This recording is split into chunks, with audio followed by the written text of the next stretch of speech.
அஸ்ஸலாமு அலைக்கும் வரஹ்மத்துல்லாஹி வபரகாத்துஹு. Welcome to Irash English academy. புதிய ஒரு வீடியோவில் உங்கள் அனைவரையும் சந்திக்கிறோம்.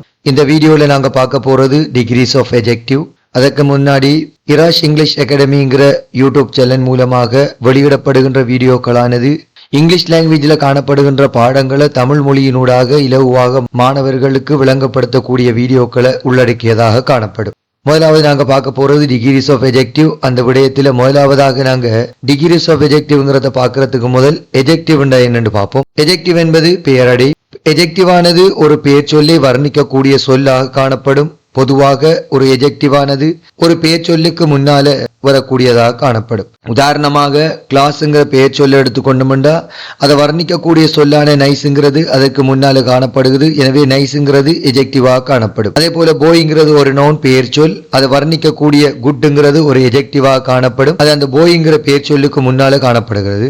அதே போல மொமெண்ட்ங்கிறது ஒரு பெயர் சொல் நவுன். அதுக்கு முன்னாலே ஹெப்பிங்கிற எஜெக்டிவ் வந்திருக்குது. எனவே இங்க மேலே காணப்படுகின்ற கிளாஸ், போய், மொமெண்ட்ங்கிற பெயர் சொற்களை வர்ணிக்கக்கூடிய சொற்களாக நைஸ், குட், ஹெப்பி இங்கு எஜெக்டிவ் பேரடைகள் அமைந்துள்ளன. பொதுவாக பேரடையானது full, less, OUS, IVE, AL என்ற சஃபிக்ஸ்களில் முடிவடையுமாக காணப்படும். உதாரணமாக எடுத்துக்கொண்டோம்னா beautiful, colourless, famous, attractive, national இவ்வாறான சொற்கள் சஃபிக்ஸ்கள முடிவடைந்திருக்கிறதால இதை நாங்க எஜெக்டிவ் பேரடைகள் அழைப்போம். இப்ப நம்மளோட பாடத்துக்கு வரலாம். டிகிரிஸ் ஆஃப் எஜெக்டிவ் என்னன்னு பார்ப்போம். டிகிரிஸ் ஆஃப் எஜெக்டிவ் என்பது எஜெக்டிவ்னுடைய அளவீடுகள். அவை இந்த எஜெக்டிவ்னுடைய அளவுகளானது டிகிரிஸ் ஆஃப் எஜெக்டிவ் 3 வகைகளாக பிரிக்கப்படுகின்றது. முதலாவது பாசிட்டிவ் எஜெக்டிவ், இரண்டாவது கம்பேரட்டிவ் எஜெக்டிவ், மூன்றாவது சூப்பர்லேட்டிவ் எஜெக்டிவ். எனவே நாங்க ஒவ்வொரு எஜெக்டிவ்கள வகைகளாக பார்த்து வரப்போறோம். முதலாவது நாங்க பார்க்க போறது பாசிட்டிவ் எஜெக்டிவ். பாசிட்டிவ் எஜெக்டிவ் இது அடிப்படை மற்றும் சாதாரண எஜெக்டிவாக காணப்படும். இந்த எஜெக்டிவ் ஆனதுதான் அடிப்படையாக அமையக்கூடியதாக காணப்படும். இதிலிருந்து தான் மற்ற எஜெக்டிவ்களான கம்பேரட்டிவ், சூப்பர்லேட்டிவ் எஜெக்டிவ்கள் உருவாகின்றது. அதே போல இந்த எஜெக்டிவ் ஆனது ஒவ்வொரு தனித்துவமான பொருட்களையும் வர்ணிக்க பயன்படுத்தப்படும். உலகத்தில் காணப்படுகின்ற அனைத்து பொருட்களுக்கும் இவ்வகையான பாசிட்டிவ் எஜெக்டிவ்களை பயன்படுத்த முடியும். பொதுவாக ஒரு வகுப்பில் காணப்படுகின்ற ஆண் பிள்ளைகளை எடுத்துக்கொண்டோம்னா அந்த வகுப்பில் காணப்படுகின்ற ஆண் பிள்ளைகள் ஒவ்வொருவரும் ஹேண்ட்ஸம்ங்கிற சொல்ல பயன்படுத்திக் கொள்ள முடியும். ஆகவே அந்த வகுப்பில் 30 பேர் காணப்பட்டால் 30 பேருமே ஹேண்ட்ஸம் என்ற சொல் மூலமா அழைக்கப்படும். அதே போல ஒரு கார்டன் பூந்தோட்டத்தில் நூற்றுக்கணக்கான பூக்கள் காணப்படுது. ஒவ்வொரு பூக்களையும் நாங்க பியூட்டிஃபுல் என்கின்ற பாசிட்டிவ் எஜெக்டிவ் மூலம் வர்ணித்துக் கொள்ள முடியும். எனவே பாசிட்டிவ் எஜெக்டிவ் என்பது அனைத்து பெயர் சொற்களையும் வர்ணிக்கக்கூடிய சாதாரண எஜெக்டிவாக காணப்படும். உதாரணம் எடுத்துக்கொண்டோம்னா பிக், ஹை, ஆக்டிவ், பியூட்டிஃபுல் என்பன அமையும். இதை உதாரணத்தின் மூலமா நாங்க விளங்கப்படுத்துவோமே. ஆனால் உதாரணமாக he is an active boy, Rani is a beautiful girl, it is a big tree. இந்த 3 வாக்கியங்களும் காணப்படுகின்ற பாசிட்டிவ் எஜெக்டிவ்களாக ஆக்டிவ், பியூட்டிஃபுல், பிக் என்பன காணப்படுகின்றது. அடுத்தது நாங்க பார்க்க போறது கம்பேரட்டிவ் எஜெக்டிவ். கம்பேரட்டிவ் எஜெக்டிவ். கம்பேரட்டிவ் என்கின்ற சொல்லானது கம்பேர் என்கின்ற சொல்லிருந்து உருவாகியது. எனவே கம்பேர் என்பது ஒப்பிடுதல் என்று குறிப்பிடப்படும். ஆகவே இவ்வகையான கம்பேரட்டிவ் எஜெக்டிவ்களை பயன்படுத்தப்படும் போது அங்கு 2 விடயங்கள் அல்லது 2 குழுக்கள் பொதுவாக காணப்படக்கூடியதாக இருக்கு. எனவே கம்பேரட்டிவ் எஜெக்டிவ் என்பது ஒப்பிட்டு வர்ணிக்க பயன்படுத்தப்படுகின்ற எஜெக்டிவ்களின் வகையாகும். இவ்வகையான எஜெக்டிவ்கள் 2 விடயங்களை வர்ணிக்கக்கூடியதாக காணப்படும். இவ்வகையான எஜெக்டிவ்கள் ER அல்லது மோ என்ற எழுத்துக்களில் முடிவடையும். உதாரணமாக எடுத்துக்கொண்டீங்கன்னா பிகர், ஹையர், மோ ஆக்டிவ், மோ பியூட்டிஃபுல் என்பன அமைகின்றன. இவ்வகையான கம்பேரட்டிவ் எஜெக்டிவ்களுக்கு பின்னால் தென் என்ற சொல் காணப்படும். உதாரணமாக எடுத்துக்கொண்டீங்கன்னா an elephant is bigger than a cow என்று அழைக்கப்படும். இங்கு நாங்க பயன்படுத்தியிருக்கிற சொல்ல நீங்க பாத்தீங்கன்னு சொன்னா பிகர்ங்கிறது கம்பேரட்டிவ் எஜெக்டிவ். அங்க ERங்கிற எழுத்து இணைக்கப்பட்டுள்ளது. அதற்கு பின்னால தென்ங்கிற சொல் வந்திருக்குது. எனவே இதை கம்பேரட்டிவ் எஜெக்டிவ் என்று உறுதிப்படுத்திக் கொள்ள முடியும். இப்ப நாங்க பார்க்க போறது மேல நாங்க ஆரம்பத்தில் நாங்க விளங்கப்படுத்தியதுக்கு அமைவாக கம்பேரட்டிவ் எஜெக்டிவ் ஆனது ER அல்லது மோ என்ற 2 எழுத்துக்களை சேர்த்துக் கொள்ளும் பார்த்தோம். அதன் அடிப்படையில் சில உதாரணங்கள் பார்த்தோம். பிகர், ஹையர் போன்ற எஜெக்டிவ்கள் ER சேர்த்துக் கொண்டதாக காணப்படுகின்றது. ஆனால் அதுக்கு மாறாக ஆக்டிவ், பியூட்டிஃபுல் என்கின்ற சொற்கள் மோ என்ற சொற்களை இணைத்துக் கொண்டதாக காணப்படுகிறது. ஆகவே இங்க எந்த சொற்களுக்கு நாங்க ER சேர்க்கின்றோம், எந்த சொற்களுக்கு நாங்க மோ என்ற சொல்ல சேர்க்கம்ங்கிறத பத்திய ரூல்ஸ் நாங்க இப்ப பார்க்க போறோம். ஆகவே இப்ப நாங்க பார்க்க போறது ER மோர் ரூல்ஸ் சம்பந்தமாக. ஆரம்பத்தில் நாங்க பார்த்தது போல இங்க ER சேர்க்கிறது எப்படி, மோ சேர்க்கிறது எப்படி சம்பந்தமாக பார்க்க போறோம். அதுல முதலாவதாக ER சேர்த்தல் சம்பந்தமாக. ER சேர்த்து. பாசிட்டிவ் எஜெக்டிவில் ஒன்று அல்லது இரண்டு வவல் லெட்டர்ஸ் AEIOU காணப்பட்டால் அந்த பாசிட்டிவ் எஜெக்டிவுக்கு ER சேர்ப்பதன் மூலமாக கம்பேரட்டிவ் எஜெக்டிவ் ஆனது உருவாகும். உதாரணமாக எடுத்துக்கொண்டீங்கன்னா பிக் என்பது ஒரு பாசிட்டிவ் எஜெக்டிவாக காணப்படுகிறது. எனவே இந்த பிக் என்கிற பாசிட்டிவ் எஜெக்டிவ்ல காணப்படுகின்ற வவல் எழுத்துக்களின் எண்ணிக்கையை பார்த்தோமையானால் ஒரு வவல் எழுத்து காணப்படுகின்றது. ஆகவே சட்டத்தின்படி ஒன்று அல்லது இரண்டு வவல் காணப்படுமேயானால் பாசிட்டிவ் எஜெக்டிவின் பின்னால் ER சேர்க்க வேண்டும் என்று பார்த்தோம். எனவே இங்கு ஒரு வவல் காணப்படுவதன் காரணமாக இந்த பிக் என்ற சொல்லிற்கு ER என்ற சொல்லை இணைத்துக் கொள்வோம். எனவே பிக் என்கிற சொல்லுக்கு ER இணைத்துக் கொண்டோமேயானால் பிகர் என்கின்ற ஒரு கம்பேரட்டிவ் எஜெக்டிவ் உருவாகின்றது. அதே போல இன்னொரு உதாரணத்தை பார்த்தோம்னு சொன்னா ஹைங்கிற சொல்ல எடுத்துக்கொண்டீங்கன்னா ஹைங்கிறது ஒரு பாசிட்டிவ் எஜெக்டிவ். எனவே ஹைங்கிற சொல்லில காணப்படுகின்ற வவல் எழுத்துக்களை பார்த்தோமேயானால் அதுல ஐ என்கின்ற ஒரு வவல் காணப்படுகின்றது. ஆகவே சட்டத்தின்படி ஒரு பாசிட்டிவ் எஜெக்டிவில் ஒன்று அல்லது இரண்டு வவல் எழுத்து காணப்படுமேயானால் அதற்கு நாங்க ER என்ற எழுத்தை பின்னாலே சேர்த்துக் கொள்வோம். அதன் அடிப்படையில் ஹை என்கிற பாசிட்டிவ் எஜெக்டிவ்ல ஒரு வவல் எழுத்து காணப்படுவதன் காரணமாக அதற்கு பின்னாலே ER என்ற சொல்லை சேர்த்தோம் என்று சொன்னா அதன் மூலமாக பெறப்படுகின்றது ஹையர் என்கின்ற கம்பேரட்டிவ் எஜெக்டிவாக காணப்படும். ஆகவே இங்க நாங்க பொதுவாக எடுத்துக்கொண்டோம்னா ஒன்று அல்லது இரண்டு வவல் எழுத்துக்கள் காணப்படுமேயானால் அந்த பாசிட்டிவ் எஜெக்டிவுக்கு பின்னால் ER என்ற எழுத்தை சேர்ப்பதன் மூலமாக கம்பேரட்டிவ் எஜெக்டிவ் உருவாகுது என்று பார்த்தோம். அடுத்தது நாங்க பார்க்க போறது மோ சேர்த்தல். பாசிட்டிவ் எஜெக்டிவில் மூன்று அல்லது நான்கு அல்லது ஐந்து அல்லது ஐந்துக்கு மேற்பட்ட வவல் லெட்டர்ஸ் காணப்படுமேயானால் அந்த பாசிட்டிவ் எஜெக்டிவிற்கு மோ என்ற சொல்லை முன்னால் சேர்ப்பதன் மூலம் கம்பேரட்டிவ் எஜெக்டிவ் ஆனது உருவாகின்றது. உதாரணமாக பார்த்தோமேயானால் ஆக்டிவ்ங்கிற சொல்ல எடுத்துக்கொண்டா ஆக்டிவ்ங்கிற சொல் ஒரு பாசிட்டிவ் எஜெக்டிவ். அந்த பாசிட்டிவ் எஜெக்டிவ்ல காணப்படுகின்ற வவல் எழுத்துக்களை எண்ணிக்கை அளவில் பார்த்தோமேயானால் AIE என்கின்ற மூன்று வவல் எழுத்துக்கள் காணப்படுகின்றன. எனவே இந்த ஆக்டிவ் என்கின்ற பாசிட்டிவ் எஜெக்டிவுக்கு முன்னால் மோ என்ற சொல்லை சேர்ப்பதன் மூலமாக மோ ஆக்டிவ் என்கின்ற ஒரு கம்பேரட்டிவ் எஜெக்டிவ் ஆனது உருவாகின்றது. காரணம் அந்த பாசிட்டிவ் எஜெக்டிவில் காணப்படுகின்ற மூன்று வவல் எழுத்துக்கள் ஆகும். அதே போல இன்னொரு உதாரணத்தை பார்த்தோமேயானால் பியூட்டிஃபுல்ங்கிற சொல்ல எடுத்துக்கொண்டோம்னா பியூட்டிஃபுல்ங்கிற சொல்லில EAU என்கின்றது முழுமையாக ஒரு வவல், I என்பது ஒரு வவல், U என்கின்றது ஒரு வவல். ஆகவே மொத்தமாக மூன்று வவல்கள் இந்த இடத்துல காணப்படுகிறது. பியூட்டிஃபுல் என்கின்ற பாசிட்டிவ் எஜெக்டிவில் காணப்படும் வவல்களின் எண்ணிக்கையாக மூன்று காணப்படுவதன் காரணமாக அந்த பியூட்டிஃபுல் என்கின்ற சொல்லிற்கு முன்னால் மோ என்ற எழுத்தை சேர்ப்பதன் மூலமாக எங்களுக்கு மோ பியூட்டிஃபுல் என்கின்ற கம்பேரட்டிவ் எஜெக்டிவ் ஆனது உருவாகின்றது. ஆகவே இங்கு நாங்கள் சுருக்கமாக பார்த்தோமேயானால் மூன்று அல்லது நான்கு அல்லது ஐந்து வவல் எழுத்துக்களானது ஒரு பாசிட்டிவ் எஜெக்டிவில் காணப்படுமேயானால் அதற்கு மோ என்ற சொல்லி அந்த பாசிட்டிவ் எஜெக்டிவிற்கு முன்னால் சேர்ப்பதன் மூலமாக கம்பேரட்டிவ் எஜெக்டிவ் உருவாகும். இதே போல நாங்கள் அடுத்ததா பார்க்க போறது சூப்பர்லேட்டிவ் எஜெக்டிவ்.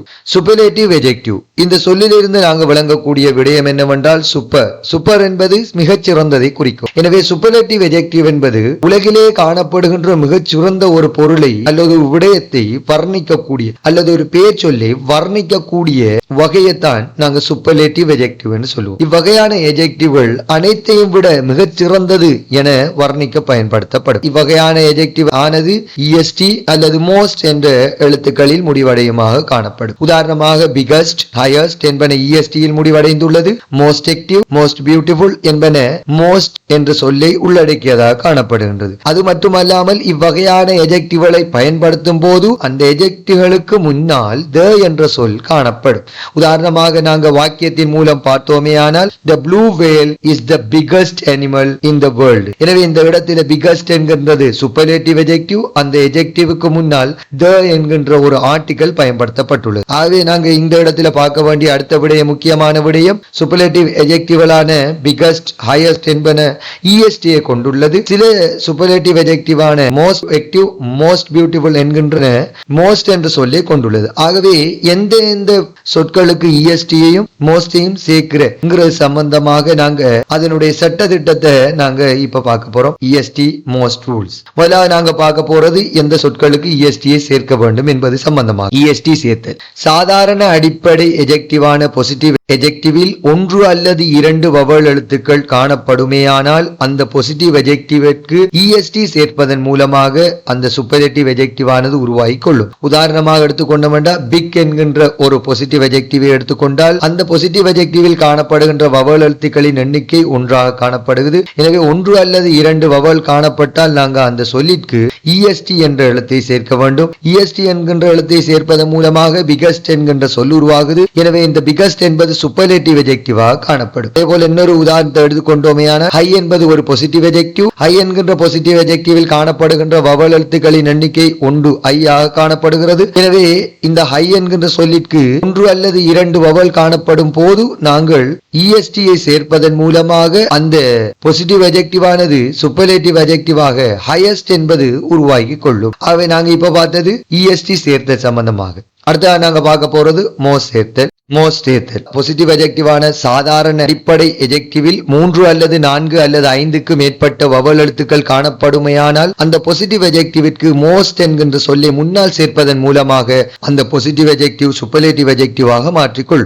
உதாரணமாக எக்டிவ்ங்கிற சொல்ல எடுத்துக்கொண்டோம்னா அந்த எக்டிவ்ங்கிற சொல்லில காணப்படுகின்ற வவல்களின் எண்ணிக்கை 3ஆக காணப்படுகின்றது. எனவே 3 காணப்படும் போது அந்த சொல்லிற்கு முன்னால் மோஸ்ட் என்கின்ற சொல்லை இணைத்துக் கொள்ள வேண்டும். அப்படி இணைக்கும் போது உருவாகின்ற சொல் மோஸ்ட் ஆக்டிவ். எனவே மோஸ்ட் ஆக்டிவ் என்பது சூப்பர்லேட்டிவ் எஜெக்டிவாக காணப்படும். அதே போல இரண்டாவது உதாரணமாக நாங்கள் எடுத்துக்கொண்டோம் என்றால் பியூட்டிஃபுல் என்கின்றது. பியூட்டிஃபுல் என்பது ஒரு பொசிட்டிவ் எஜெக்டிவ். பியூட்டிஃபுல் என்கிற பொசிட்டிவ் எஜெக்டிவ்ல காணப்படுகின்ற வவல்களின் எண்ணிக்கையை நாங்கள் உற்று நோக்கினோமேயானால் EAU என்கின்ற மூன்றும் சேர்ந்து தனியாகவும் I என்பது ஒரு தனியாகவும் U என்பது ஒரு தனியாகவும் வவலாக கருதப்படும். எனவே இதுல காணப்படுகின்ற வவல் எழுத்துகளின் எண்ணிக்கையாக 3 காணப்படுகிறது. எனவே இந்த இடத்துல 3 அல்லது 4 அல்லது 5 வவல் காணப்படும் போது நாங்க அந்த பொசிட்டிவ் எஜெக்டிவுக்கு முன்னால மோஸ்ட் என்கின்ற சொல்லை இணைத்துக் கொள்ள வேண்டும். எனவே அப்படி நாங்கள் இணைக்கும் போது உருவாகின்ற சொல்லாக மோஸ்ட் பியூட்டிஃபுல் என்கின்ற அமையுது. எனவே மோஸ்ட் பியூட்டிஃபுல் என்பது ஒரு சூப்பர்லேட்டிவ் எஜெக்டிவாக காணப்படும். ஆகவே சுருக்கமாக கூறினால் 1 அல்லது 2 வவல் எழுத்து காட்டப்படும் போது நாங்கள் அங்கு EST சேர்க்க வேண்டும்.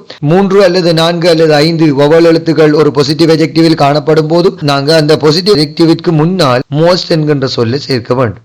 ஆகவே நாங்க இப்ப பார்க்க போறது சமரி சாராம்சம். சமரி பொசிட்டிவ் எஜெக்டிவ், கம்பேரிட்டிவ் எஜெக்டிவ், சூப்பர்லேட்டிவ் எஜெக்டிவ் ஆகிய 3 சம்பந்தமாக நாங்க இந்த வீடியோல பார்த்திருந்தோம். எனவே அதனுடைய சாராம்சம் என்னங்கிறத பார்ப்போம். முதலாவது பொசிட்டிவ் எஜெக்டிவை எடுத்துக்கொண்டால் இவை அனைத்தையும் வர்ணிக்க கூடியதாக காணப்படும். எனவே பொதுவாக இந்த பொசிட்டிவ் எஜெக்டிவை சகல பெயர்ச்சொற்களுக்கும் நீங்க பயன்படுத்திக் கொள்ள முடியதாக காணப்படும். அதே போல கம்பேரிட்டிவ் எஜெக்டிவ் என்பது ஒப்பிட்டு வர்ணிக்கக்கூடிய சொல். எனவே இங்கு 2 பெயர்ச்சொற்கள் காணப்பட வேண்டும். அதே போல மூன்றாவது எடுத்துக்கொண்டோம் சூப்பர்லேட்டிவ் என்பது சூப்பர் என்கின்ற சொல்லிருந்து வந்தது. சூப்பர் என்பது சிறந்ததை காட்டும். எனவே இவ்வகையான எஜெக்டிவ்களை நீங்க பயன்படுத்தும் போது இது அனைத்தையும் விட சிறந்தது என்பதை குறிக்க பயன்படுத்தப்படும்.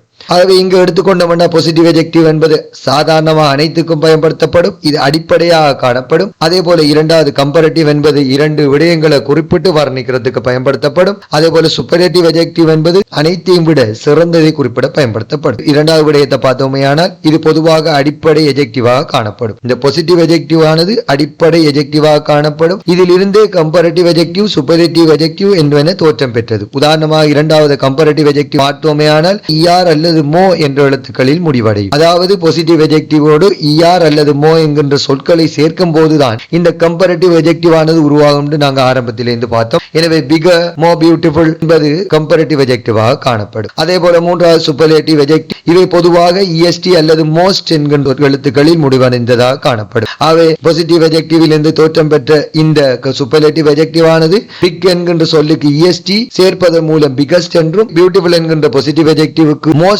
என்று சொல்ல சேர்க்கும் போது மோஸ்ட் பியூட்டிஃபுல் என்கின்ற சூப்பர்லேட்டிவ் எஜெக்டிவும் உருவாகின்றது. ஆகவே இதனுடைய அடிப்படையாக பொசிட்டிவ் எஜெக்டிவ் காணப்படும். அதே போல மூன்றாவது விடயத்தை எடுத்துக்கொண்டோமேனால் இவ்வகையான எஜெக்டிவிற்கு முன்னால் சாதாரணமாக என்ற சொற்கள் பயன்படுத்தப்பட்டு காணப்படும். அதே போல கம்பேரிட்டிவ் எஜெக்டிவை எடுத்துக்கொண்டால் இவ்வகையான எஜெக்டிவ்கள் பயன்படுத்தப்படும் போது இதற்கு பின்னால் தென் என்கின்ற சொல் காணப்படும். அதே போல சூப்பர்லேட்டிவ் எஜெக்டிவ்களை பயன்படுத்தும் போது இவ்வகையான எஜெக்டிவுக்கு முன்னால் த என்கின்ற சொல் காணப்படும். ஆகவே நாங்க இப்ப பார்த்தது சமரி சம்பந்தமாக.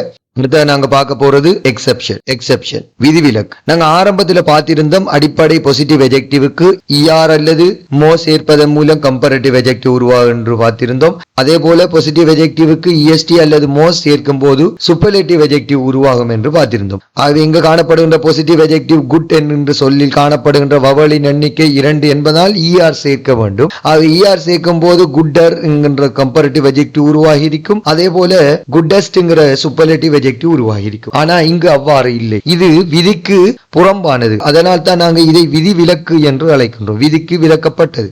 ஆகவே விதிவிலக்கான சொற்கள்ல முதலாவது பார்த்தோம்னா good, better, best, bad, worse, worst, little, less, least, many, more, most, far, farther, farthest என்கின்ற சொற்கள் காணப்படும். இவ்வகையான எக்ஸெப்ஷன் விதிவிலக்குகளுக்கு நாங்கள் ERO ESTO சேர்த்து நாங்க அமைத்துக் கொள்ள முடியாது. அடுத்ததாக நாங்க பார்க்க போறது உதாரணங்கள். இந்த உதாரணம் மூலமாக எந்த வாக்கியங்கள்ல பாசிட்டிவ், கம்பேரிட்டிவ், சூப்பர்லேட்டிவ் எஜெக்டிவ் உருவாகுது என்று பார்க்க போறோம். எக்ஸாம்பிள்ஸ், உதாரணங்கள். He is young. எனவே இந்த வாக்கியத்தில் காணப்படுகின்ற young என்ற சொல்லானது ஒரு பாசிட்டிவ் எஜெக்டிவாக காணப்படும். அதே போல he is younger than his brother. இந்த வாக்கியத்தில் காணப்படுகின்ற younger என்பது கம்பேரிட்டிவ் எஜெக்டிவாக காணப்படும். காரணம் இதுக்கு ER சேர்ந்திருக்கிறது. அது மட்டுமல்லாமல் இந்த கம்பேரிட்டிவ் எஜெக்டிவ்க்கு பின்னால் then என்கின்ற சொல் வந்துள்ளது. இந்த ER சேர்ப்பதற்கு காரணம் இந்த young என்ற சொல்லில 2 வவல் எழுத்து காணப்படுவதனால. அதே போல மூன்றாவது he is the youngest in the family என்பது சூப்பர்லேட்டிவ் வாக்கியம்.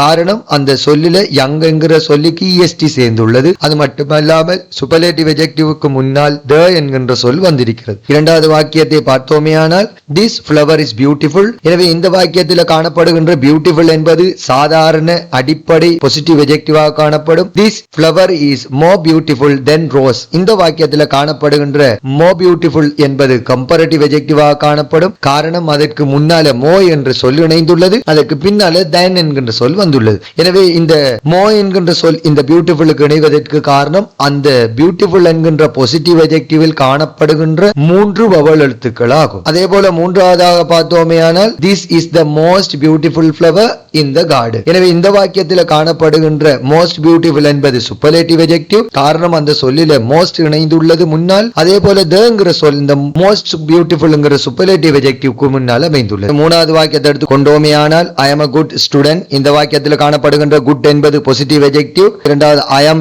better than Ravi. இந்த வாக்கியத்தில் காணப்படுகின்ற better என்பது கம்பேரிட்டிவ் எஜெக்டிவ். காரணம் கம்பேரிட்டிவ் எஜெக்டிவ் பின்னால than என்கின்ற சொல் வந்துள்ளது. அதே போல மூன்றாவது எடுத்து கொண்டோமேயானால் I am the best in the class. இந்த வாக்கியத்தில் காணப்படுகின்ற best என்பது சூப்பர்லேட்டிவ் எஜெக்டிவ். அதற்கு முன்னால the என்கின்ற ஆர்டிகல் ஆனது வந்துள்ளது. ஆகவே இந்த வீடியோவில் நாங்க டிகிரிஸ் ஆஃப் எஜெக்டிவ் சம்பந்தமாக பார்த்திருந்தோம். அடுத்து நாங்க பார்க்க போறது types of writing. O level exam பேப்பர்ல காணப்படுகின்ற 16வது கேள்வியின் வகைகளை பத்தி பார்ப்போம். அடுத்த வீடியோ சந்திப்போம். அஸ்ஸலாமு அலைக்கும் வரஹ்மத்துல்லாஹி வபரகாத்துஹு.